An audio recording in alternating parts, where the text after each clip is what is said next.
Welcome to another edition of Up to Speed. I'm Lauren Bolander, and on the phone with us today is two-time Indy 500 winner and two-time IndyCar champion, Unser Jr. Welcome, Al. Hello, Lauren. Thank you for having me. Okay, we're going to jump right into last weekend, Al, the race at Kansas, where we heard so much from the drivers about the concept of oval etiquette. Could you explain that to us a little bit, and how is it relatable to the non-race car driver?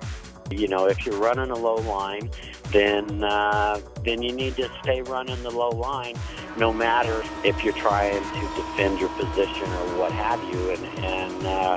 And sometimes, like I said, based on your car handling, it may be very difficult to stay low on the racetrack. And so, you know, every case is different. You know, when you're in the heat of the battle out there, you know, drivers tend to react in a way that kind of like being in a traffic jam on a freeway and somebody, you know, cuts you off. Okay, that's fine once, but if somebody starts, you know, if it happens to you 3 or 4 times, then you start getting upset in your car, and the same thing happens out on the racetrack. And so, you know, proper etiquette becomes an extreme importance. Okay, but let's be realistic. On the freeway, people might be in a hurry to get home, but they aren't winning any races. So when on the racetrack does etiquette become less important? You can just chalk it up to racing.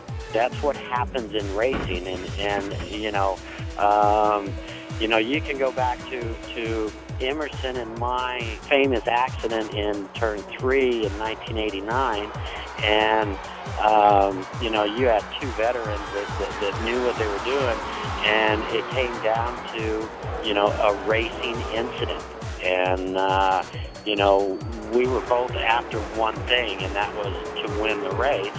And 2 cars entered into turn 3, and only 1 car came out.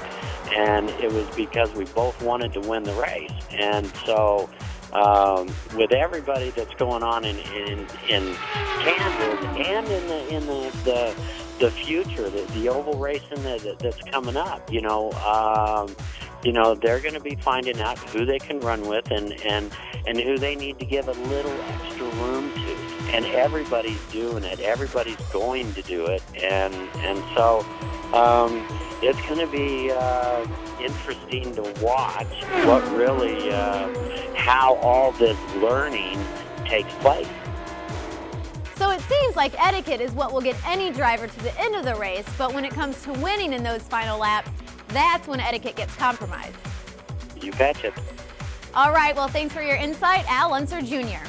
You're watching IndyCar.com. I'm Lauren Bolander, and you're Up to Speed.